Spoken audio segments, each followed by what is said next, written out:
सुर में गाना सीखिए पाधानीसा ऐप के साथ। AI powered personal music teacher from Saregama.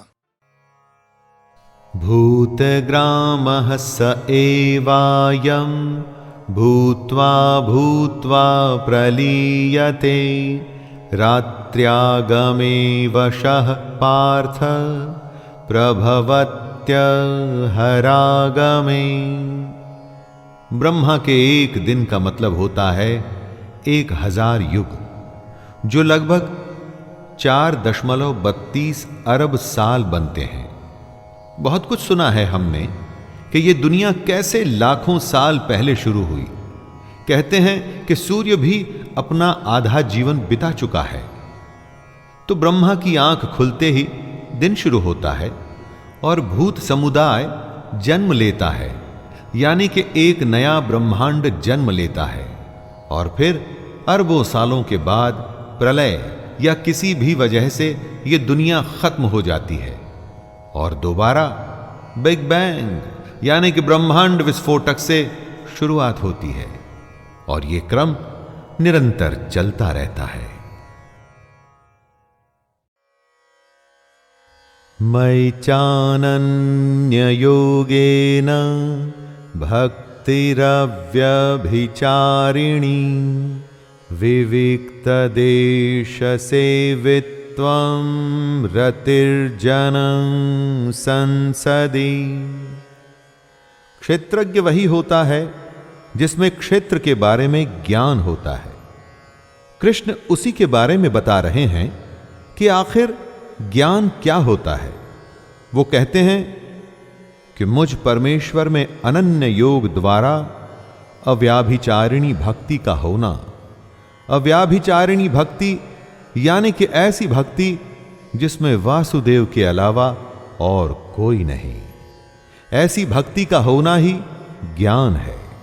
इसके अलावा एकांत और शुद्ध देश में रहने का स्वभाव और विषयासक्त मनुष्यों के समूह में रहने की आसक्ति का न होना भी ज्ञान है।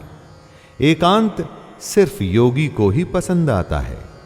बाकी जो विषयासक्त लोग होते हैं ना दोस्तों, वो भीड़ में रह के अपनी दुनिया में फंसे रहते हैं।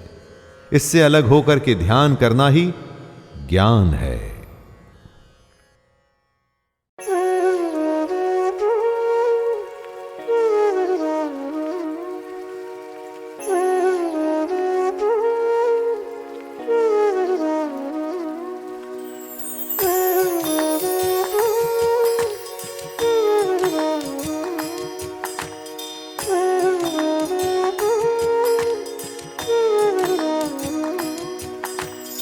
बेगी हरो हनुमान महाप्रभु, जो कछु संकट होई हमारो।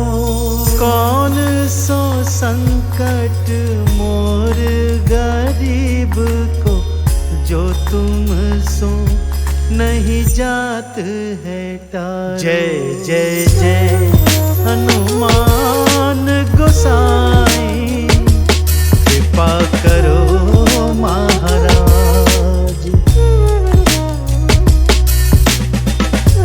जय जय जय हनुमान गोसाई, कृपा करो महाराज।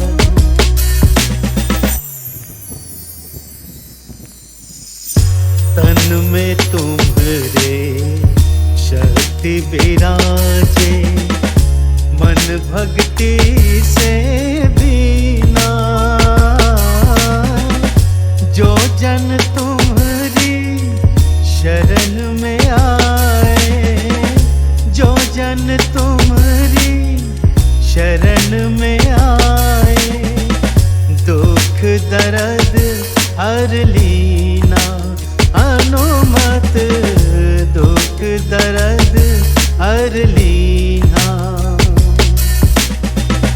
महावीर प्रभु हम दुखियन के, तुम हो गरीब निवाज।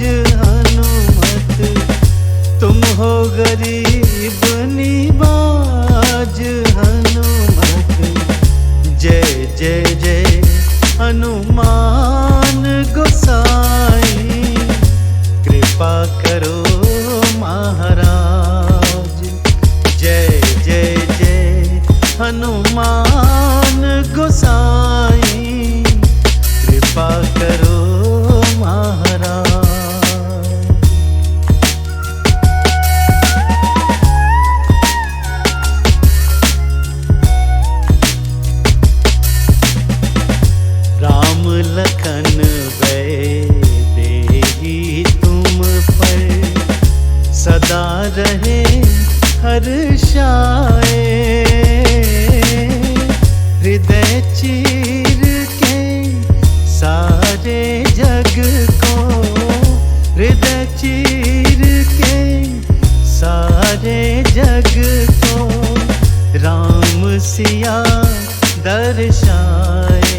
कहियो प्रभु से आज हनुमत, कहियो प्रभु से आज हनुमत। जय जय जय हनुमान गोसाई, कृपा करो महाराज। जय जय जय हनुमान गोसाई, कृपा करो महाराज।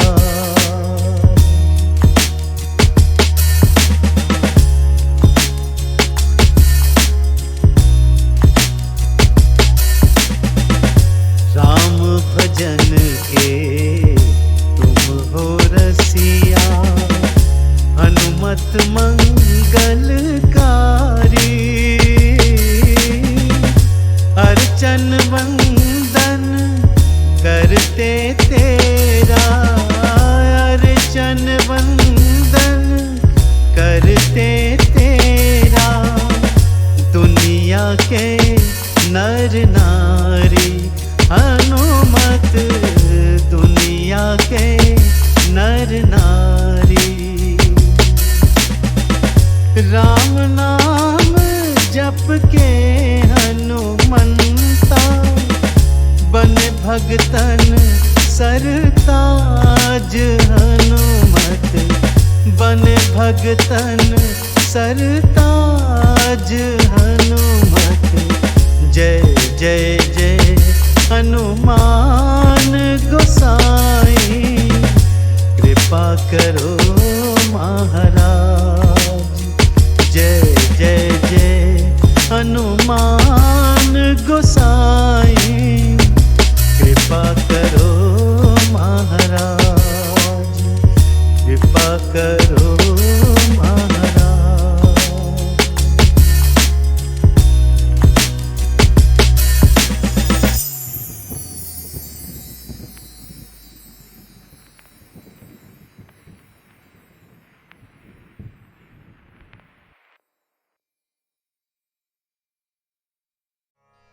न कांक्षे विजयं कृष्ण, न च राज्यं सुखानि च।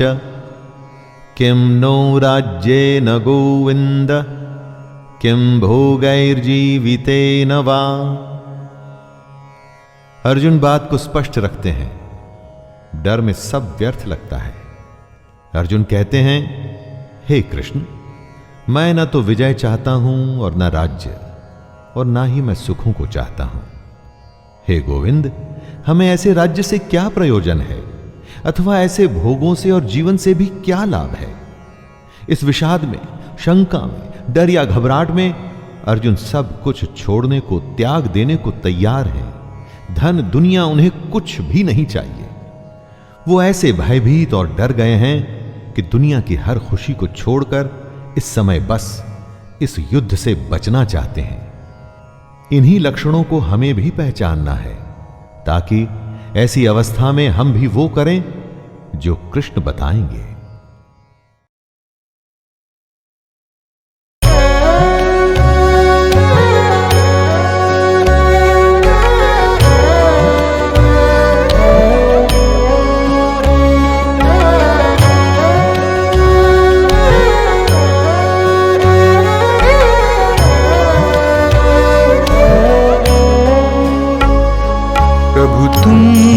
सागर बूंद भर में तुम गगन रज कण हूँ मैं।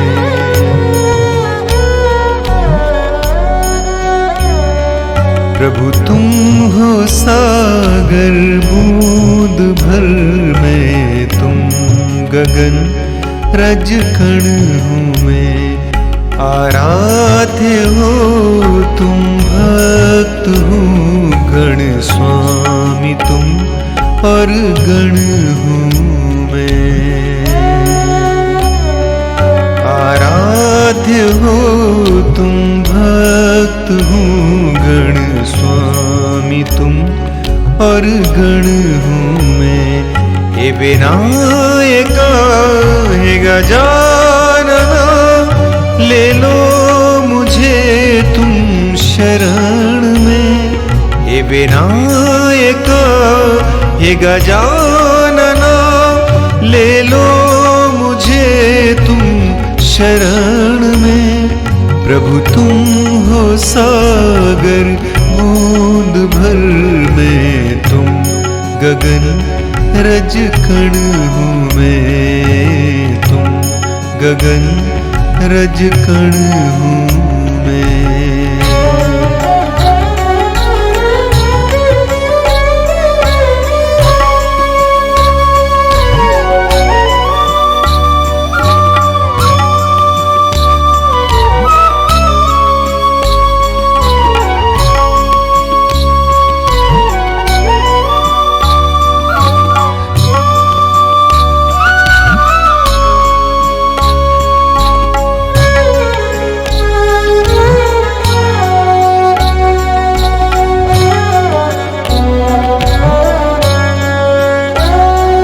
दिन में भजूं शाम को, हर पल भजूं तेरे नाम को।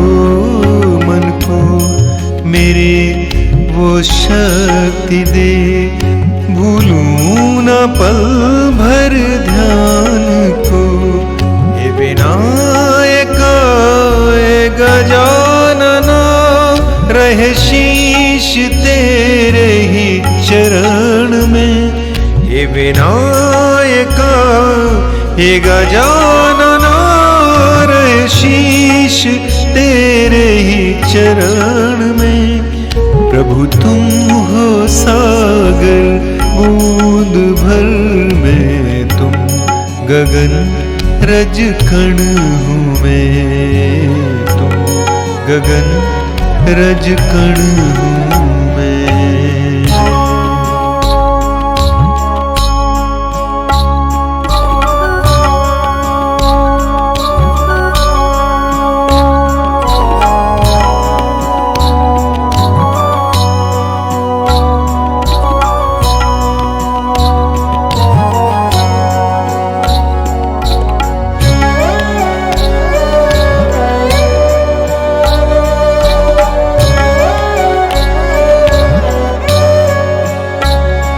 मानव हूँ मैं माया कही, प्रभु राज है मन पर मेरे। गुण तो प्रभु एक भी नहीं, जीवन में 100 अवगुण भरे। हे विनायक हे गजानना, है मोक्ष तेरे ही चरण में। हे विनायक हे गजानना, है मोक्ष तेरे ही चरण में। प्रभु तुम हो सागर बूंद भर में, तुम गगन रज कण हूँ मैं। आराध्य हो तुम, भक्त हूँ गण स्वामी तुम, और गण हूँ मैं। हे विनायक हे गजानना, ले लो मुझे तुम शरण में। हे विनायक हे गजानना, ले लो मुझे तुम शरण में। प्रभु तुम हो सागर बूंद भर में, तुम गगन रज कण हूँ मैं, तुम गगन रज कण हूँ मैं, तुम गगन रज कण हूँ मैं।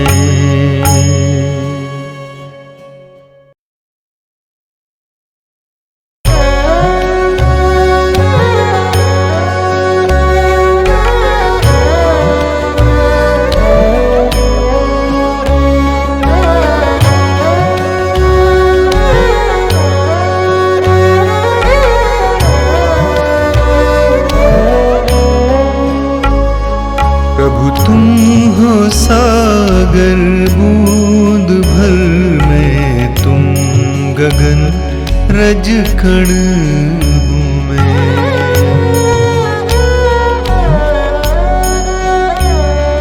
प्रभु तुम हो सागर बूंद भर में, तुम गगन रज कण हूँ मैं। आराध्य हो तुम भक्त हूँ गण स्वामी तुम और गण हूँ मैं। आराध्य हो तुम भक्त हूँ गण स्वामी तुम और गण हूँ मैं। हे विनायका हे गजानना, ले लो मुझे तुम शरण में। हे विनायका हे गजानना, ले लो मुझे तुम शरण में। प्रभु तुम हो सागर बूंद भर में, तुम गगन रज कण हूँ मैं। तुम गगन रज कण हूँ मैं।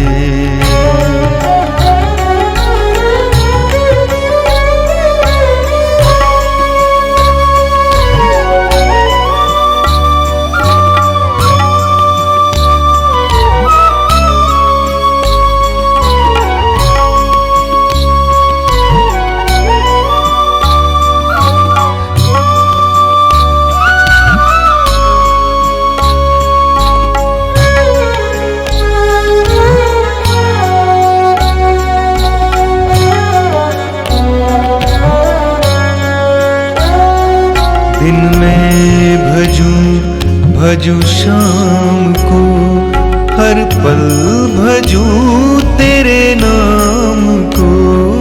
मन को मेरे वो शक्ति दे, भूलूं न पल भर ध्यान को। हे विनायका हे गजानना, रहे शीश तेरे ही चरण में। हे विनायका हे गजानना, रहे शीश तेरे ही चरण में।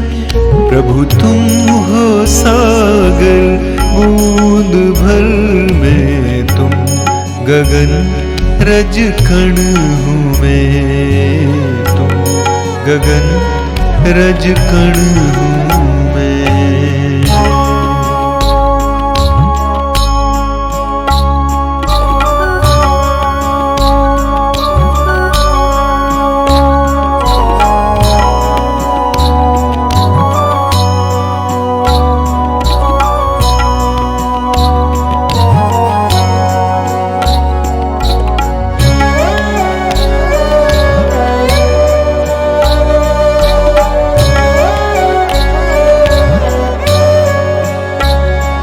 मानव हूँ मैं माया कही, प्रभु राज है मन पर मेरे।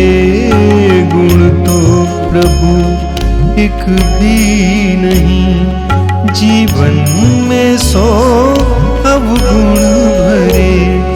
हे विनायका हे गजानना, है मोक्ष तेरे ही चरण में।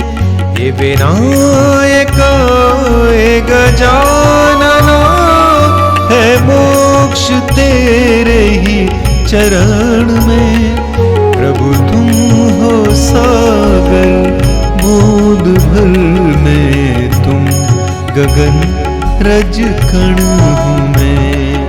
आराध्य हो तुम भक्त हूँ गण स्वामी तुम और गण हूँ मैं। हे विनायका हे गजानना, ले लो मुझे तुम शरण में। हे विनायका हे गजानना, ले लो मुझे तुम शरण में। प्रभु तुम हो सागर